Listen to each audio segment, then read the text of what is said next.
വഖഫ് നിയമ ഭേദഗതിക്കെതിരെ മുസ്ലിം league supreme കോടതിയിൽ ഹർജി നൽകി. മൗലികാവകാശങ്ങൾക്കും വിശ്വാസങ്ങൾക്കും എതിരാണ് വഖഫ് നിയമ ഭേദഗതിയെന്ന് ഹർജിയിൽ ചൂണ്ടിക്കാട്ടുന്നു. ഇത് ഫണ്ടമെന്റൽ ആയിട്ടുള്ള വിശ്വാസങ്ങൾക്ക് എതിരാണ്. അടിസ്ഥാനപരമായി ദേശീയ തലത്തിൽ വന്നിരിക്കുന്ന ഒരു വലിയ ദുരന്തമാണ്.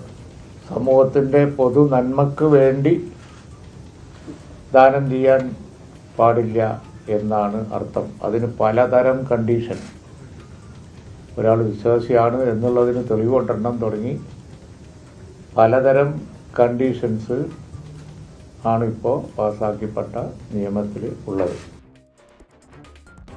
ഹർജി അടിയന്തരമായി പരിഗണിക്കണമെന്ന് മുസ്ലിം ലീഗിന്റെ അഭിഭാഷകൻ കപിൽ സിബൽ ആവശ്യപ്പെട്ടു. ഭരണഘടനാ സാധുത ചോദ്യം ചെയ്തുള്ള ഹർജികൾ എപ്പോൾ കേൾക്കാമെന്ന് ഇന്ന് ഉച്ചയ്ക്ക് തീരുമാനിക്കുമെന്ന് ചീഫ് ജസ്റ്റിസ് സഞ്ജീവ് ഖന്ന വ്യക്തമാക്കി. വിനീത വി ജി ഡൽഹിയിൽ നിന്ന് വിവരങ്ങൾ നൽകാനുണ്ട്. വിനീത, വഖഫ് നിയമ ഭേദഗതി എന്നത് മൗലികാവകാശങ്ങളുടെ ലംഘനമാണ്, അത് വിശ്വാസങ്ങൾക്ക് എതിരാണ് എന്ന് ചൂണ്ടിക്കാട്ടിയാണല്ലോ ലീഗ് കോടതിയെ സമീപിച്ചിരിക്കുന്നത്. എപ്പോഴാണ് സുപ്രീം കോടതി കേസ് പരിഗണിക്കുക? അടിയന്തരമായി ഹർജി പരിഗണിക്കണമെന്ന ആവശ്യം മുന്നിലുണ്ടല്ലോ, വിവരങ്ങൾ എന്തൊക്കെയാണ്?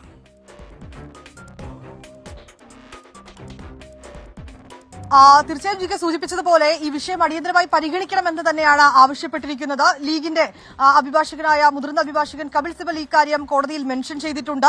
ഈ ഭരണഘടനാ സാധുത ചോദ്യം ചെയ്തുള്ള ഹർജികൾ എപ്പോൾ കേൾക്കാമെന്നത് ഇന്ന് ഉച്ചയ്ക്ക് തീരുമാനിക്കുമെന്ന് ചീഫ് ജസ്റ്റിസ് സഞ്ജീവ് ഖന്നയും അറിയിച്ചിട്ടുണ്ട്. ഏറ്റവും പ്രധാനമായും ഈ ലീഗ് നൽകിയിരിക്കുന്ന ഹർജിയിൽ മുനമ്പം ഉൾപ്പെടെയുള്ള വിഷയങ്ങൾ കൂടി ചൂണ്ടിക്കാട്ടിയിട്ടുണ്ട്. ഇതിൽ ഏറ്റവും പ്രധാനമായി അവർ പറയുന്നത് മതങ്ങളുടെയും ഒപ്പം തന്നെ മുസ്ലിം വിഭാഗത്തിന്റെയും അവകാശങ്ങൾക്ക് മേലുള്ള കടന്നുകയറ്റമാണ് നടന്നിരിക്കുന്നത് ാണ് പറയുന്നത്. ഒപ്പം തന്നെ മൗലികാവകാശങ്ങളുടെ ലംഘനമാണെന്നും ഈ ഹർജിയിൽ മുസ്ലിം ലീഗ് നൽകിയിരിക്കുന്ന ഹർജിയിൽ ചൂണ്ടിക്കാട്ടിയിട്ടുണ്ട്. ഈ മുനമ്പം വിഷയം പരിഹരിക്കാൻ അതിന് സംസ്ഥാന തലത്തിൽ തന്നെ അത് പരിഹരിക്കാമായിരുന്നു. പക്ഷേ അതിന് പകരം ഈ വഖഫ് ഭേദഗതിയിലൂടെ ഈ വലിയ ഒരു കോളിളക്കം സൃഷ്ടിച്ചുകൊണ്ട് ഇത്തരത്തിലേക്കുള്ള നടപടിയുടെ ആവശ്യമുണ്ടായിരുന്നില്ല. അത് സംസ്ഥാന തലത്തിൽ തന്നെ പരിഹരിക്കാൻ പറ്റുന്ന ഒരു വിഷയമായിരുന്നുവെന്നാണ് മുസ്ലിം ലീഗ് ഇതിൽ പറഞ്ഞിരിക്കുന്നത്. നേരത്തെ തന്നെ സമസ്തയും സമാനമായ ഹർജി സുപ്രീം കോടതിയിൽ നൽകിയിട്ടുണ്ടായിരുന്നു. അതിന് പിന്നാലെയാണ് ഇപ്പോൾ മുസ്ലിം ലീഗും ഹർജി നൽകിയിരിക്കുന്നത്. സുപ്രീം കോടതിയുടെ ഭാഗത്തുനിന്ന് ഒരു അനുകൂല തീരുമാനം ഉണ്ടാകുമെന്ന് തന്നെയാണ് ഞങ്ങളുടെ പ്രതീക്ഷ എന്നാണ് അല്പസമയം മുൻപ് മാധ്യമങ്ങളോട് സംസാരിക്കെ പി കെ കുഞ്ഞാലിക്കുട്ടി അടക്കം പറഞ്ഞിട്ടുണ്ടായിരുന്നത്.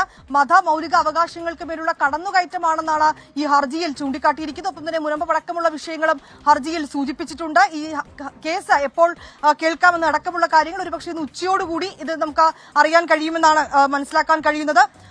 എന്താണെങ്കിലും ഈ നിയമത്തിനെതിരെ വഖഫ് നിയമത്തിനെതിരെ നിയമപരമായി പോരാടാൻ തന്നെയാണ് ഇപ്പോൾ ലീഗും തീരുമാനിച്ചിരിക്കുന്നത്. ശരി, വഖഫ് നിയമ ഭേദഗതിക്കെതിരെ മുസ്ലിം ലീഗ് സുപ്രീം കോടതിയെ സമീപിച്ചിരിക്കുന്നു. അടിയന്തരമായ ഹർജി പരിഗണിക്കണമെന്ന ആവശ്യം കപിൽ സിബൽ മുസ്ലിം ലീഗിന്റെ അഭിഭാഷകൻ മുന്നോട്ട് വെച്ചിട്ടുണ്ട്. തുടർ നടപടികൾക്ക് വേണ്ടി കാത്തിരിക്കാം. വിനീത വി ജി ഞങ്ങളുടെ പ്രതിനിധിയാണ് ഡൽഹിയിൽ നിന്ന് വിശദാംശങ്ങൾ നൽകിയത്.